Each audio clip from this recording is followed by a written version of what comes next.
Hi, I'm Elena. I'm a serial home seller and a real estate agent, and today I'm going to be walking you through some of the advice that I give my first-time home sellers on what they can do to help their home stand out from the competition. If you've never sold a home before, I would love to be your mentor to help make this process a little bit easier. So make sure to follow and subscribe, and let's take a look at a recent home I listed for sale.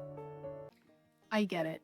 Selling your home can be unnerving, and you might think, I'm leaving this house. Why spend any money making small upgrades when the buyer's just going to move in and want to do it themselves? That kind of thinking unfortunately costs many sellers thousands of dollars. Here's the truth. A few small strategic investments can ensure that your home sells fast and for the most money possible. Let's face it, first impressions matter. Buyers start forming an opinion about your home the minute they see it listed. So you need to make sure that your photos and marketing are on point. But once they step through the front door, you get a second chance to make a first opinion, and that's going to be formed within the first 8 seconds. If your home doesn't stand out within that first 8 seconds, then you're leaving money on the table. That's why I created this series for first-time home sellers. I'll be walking you through budget-friendly ways that you can make your house stand out. Everything from staging, curb appeal, even pricing your home, as that is a piece of the marketing. So stick with me and let's take a look at what's going on here. You know what they say, you never get a second chance to make a first impression. Buyers are going to start judging your home the second they walk through the door. Let's start with the easiest fix, the front door. A fresh coat of paint will go a long way. You can choose a bold and exciting color or something more neutral, but you want to make sure that you upgrade the hardware, and if you have a welcome mat, that it's fresh and clean. When buyers walk into your home, you want them to think, wow, I can really imagine myself living here, not, this place is cluttered. That's where staging comes in. And while this home has been professionally staged, you don't need to hire a professional stager to make a big impact on your home. Arranging each room so that it's easy to walk through and it looks well put together ensures that buyers can feel comfortable as they move through the space. You might say, where do I start with home staging? Well, the first thing to do is pack away anything that you haven't used within the last year. This helps declutter your space and it also gets ahead of packing for your move. You want to keep decor neutral and inviting. And speaking of neutral paint is one of the biggest ways that you can impact the space. I like to choose a soft white, and you can save money by just doing the walls and the trim the same color. Let's talk about small touches you can do to make the space feel warm and welcoming. Beautiful flowers, a nice tree, or even this cheese board in the kitchen can make it seem like somebody's living in the home and enjoying it, and make people think about things that they might do here, like entertaining or throwing parties. On photo day, this is your opportunity to make sure your marketing looks really good. So make your beds, clear off your bedside tables, and if you can do it, fluff your pillows. Turn on all the lights and get ready for your home to look its absolute best. A well-staged home is always going to be more attractive to buyers. Statistics show that home staging nets you more money and your home will sell faster. So take a weekend, declutter, and get your house ready to shine. I cannot stress this enough. One thing not to skip when getting your home ready to sell is please get a professional home inspection before you list. Let me tell you why. So picture this, a buyer is walking through your home, they love it. And then all of a sudden they see, a cracked tile or a leaking faucet. Now they're going to think, what else is wrong? A professional home inspection can tune you into some red flags that might turn buyers away, or even worse, completely derail the transaction once you've already secured a buyer. So grab your tool bag and let's get to work. One thing that's sure to turn off a buyer is any electrical hazards that come up on the inspection. Things like splices exposed or things under the house that are not in a junction box or even missing cover plates. Those are little things that don't cost a whole lot of money but completely turn off buyers when they're looking at your home inspection report. Next up, we have lighting, and this is such a simple fix. Any fixture in the house that has a burnt out bulb needs to be replaced right away. You also want to make sure that all of the bulbs in the house are matching hue. You either want all bright light, ideally, or all warm light, but you don't want mixing hues. So remember, The key to a smooth sale is fixing all the little things up front before you even get a buyer. Buyers want to move into a turnkey home. They don't want to move in and have things not working. Having little things on your home inspection report, like loose doorknobs or missing cover plates, makes the home feel worn out and makes buyers think, I'm gonna have to do a lot of work to move in, I'm gonna take my money elsewhere. By making these little upgrades, you ensure that your transaction goes smoothly and that you net the most for your home. Let's talk hygiene. If your home has carpet, you need to make sure that at the bare minimum, those carpets are cleaned. But if you can afford it and it's in the budget, installing new carpet will really help buyers feel like the home is hygienically ready for them to move in. You don't have to go crazy on it. You can get something very neutral and pretty inexpensive. If a buyer wants an upgrade, they can pay for that themselves. But having fresh carpet really ensures that the home is free of any miscellaneous odors, stains, and other signs of wear, and lets buyers feel like it's nice and clean and ready to go.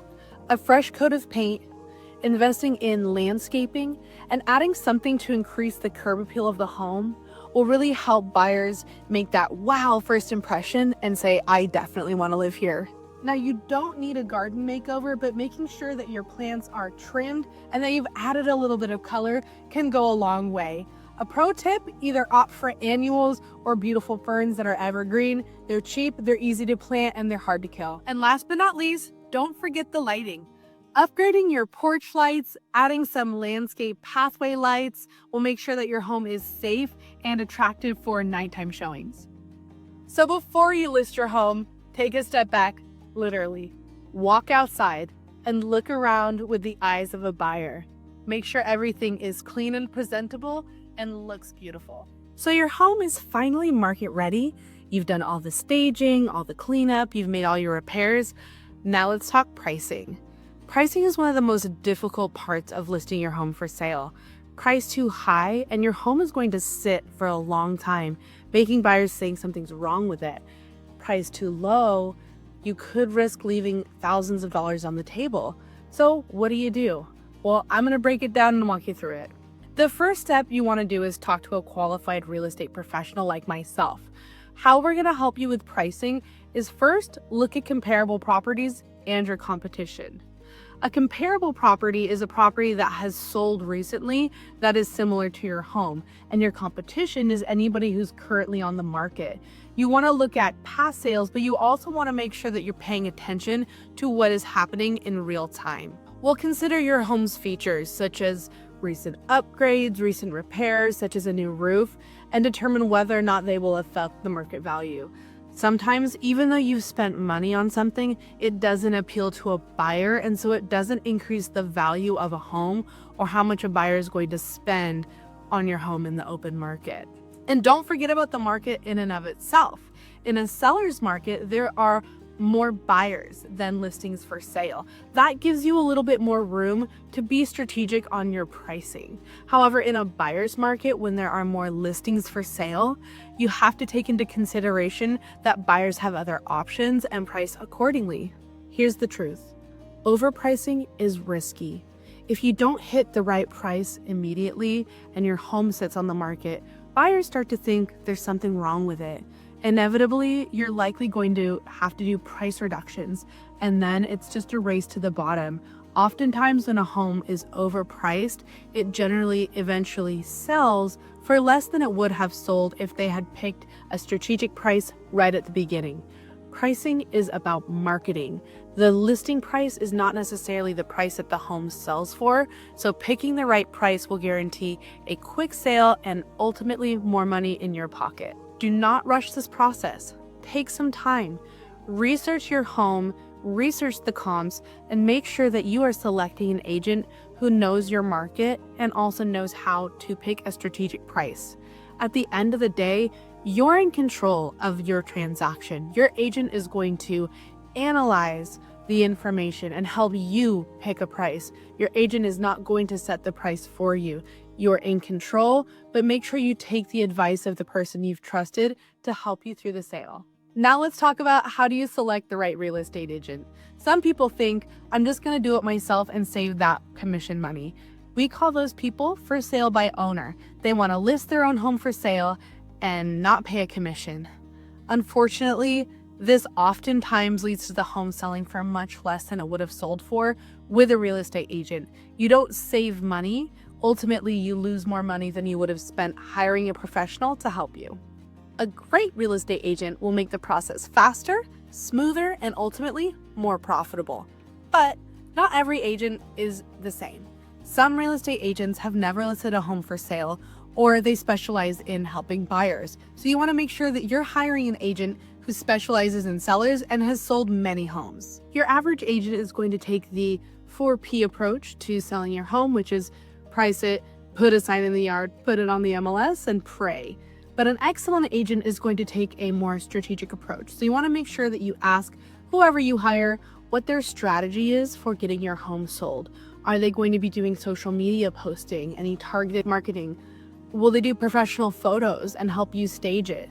You want to make sure that the agent you work with takes a teamwork approach with you. That way you are in it together to get the home sold. I've sold many homes over the years, both for clients and for myself, so I know firsthand what works and what doesn't. As a serial home seller, my goal is to always maximize the value of the home, and that's why I created this series, to help sellers like you learn how to sell a home if they've never done it before, or if they're looking for some refresher tips. So if you like what I've shared, make sure to follow. I'm going to be continuing this series, and I can't wait to see you in the next one. Have a great day.